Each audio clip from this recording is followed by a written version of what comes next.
اوس د مور پلار مخ ته کتل او خانه کعبه ته کتل، په دې کې څونه ثواب دی. یو خوا خانه کعبه ده، بل خوا مور پلار دی، دواړو کې چاته ګورې نو زیات ثواب وي. نو د دې راځي لږه موازنه کوو.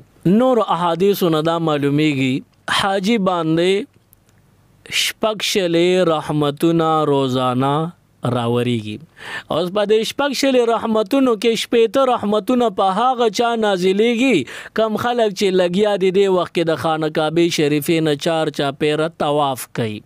بعضې بندوي هغه طواف نه فارغ شي نو خانه کعبې ته مخامخ د نفلو یا د فرضو نیتو تړي او مونځ ته ودرېده نو څلوېښت رحمتونه چې دا څوک خانه کعبې ته مخامخ ولاړي نیت یې تړلي مونځ کوي په ده باندې راورېږي نو ټول څو شو؟ سل رحمتونه شو. او یو بنده طواف مو کو منځونه نفلونه مو کړل ستړی شو لږه دمه کول غواړي نه لرې چته لاړو په برنډو کې یا په بره چت کې کېناستو خانه کعبې ته د لرې لرې نه ګوري نو صرف چې دا ستړی ستومانه ناست او هسې خانه کعبې ته ګوري په ده شل رحمتونه راورېږي ټول څو شو؟ شپږ شلې. په دې کې طواف کوونکي باندې شپېته رحمتونه دي، مونځ کوونکي باندې څلوېښت دي او هسې چې خانه کعبې ته ګوري د باندې شل رحمتونه دي. او بل طرف ته که بنده د خپلو والدینو مخ ته د محبت ډک نظر ور واچو نو د پوره حج ثواب دی.